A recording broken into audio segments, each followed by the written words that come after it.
بسم اللہ الرحمن الرحیم۔ محترم ناظرین، آج کی اس ویڈیو میں نبی اکرم صلی اللہ علیہ وسلم کی ایک سنہری نصیحت ذکر کرنا مقصود ہے۔ آپ علیہ السلام نے جب حضرت معاذ بن جبل رضی اللہ تعالیٰ عنہ کو یمن بھیجا تو رخصت ہونے سے پہلے ایک نصیحت فرمائی، اتقی دعوت المظلوم، کہ مظلوم کی بد دعا سے بچنا، فإنہا لیس بینہا وبین اللہ حجاب،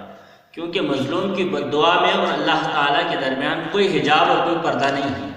اللہ تبارک و تعالیٰ اس کی بد دعا کو ضرور قبول کرتے ہیں۔ دوسرے مقام پر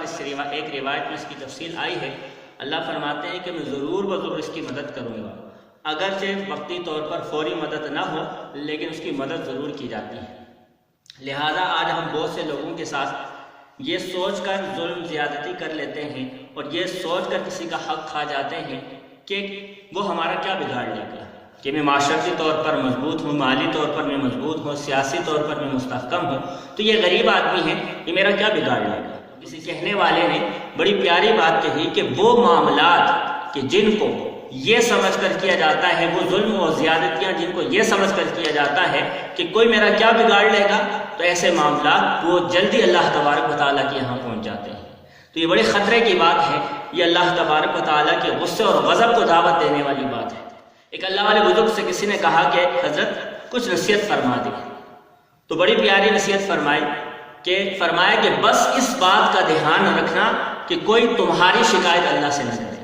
اب کوئی ہماری شکایت اللہ سے کیسے کرتا ہے تو اس کی صورت یہ ہوتی ہے کہ جب ایک انسان دوسرے کو ستاتا ہے، تکلیف پہنچاتا ہے، تو ظاہر ہے کہ وہ اپنا بدلہ نہیں لے سکتا ہے، وہ اپنا حق نہیں لے سکتا ہے، تو اس کا اثر یہ ظاہر ہوتا ہے کہ وہ اللہ کے سامنے اپنے ہاتھ پھیلاتا ہے اور اللہ کے حضور بد دعا کرتا ہے اس آدمی کے لیے۔ تو یہ اس آدمی کی شکایت رب تعالیٰ کے پاس پہنچ گئی ہے۔ تو مظلوم کی بد دعا یہ بہت سنگین مسئلہ ہے۔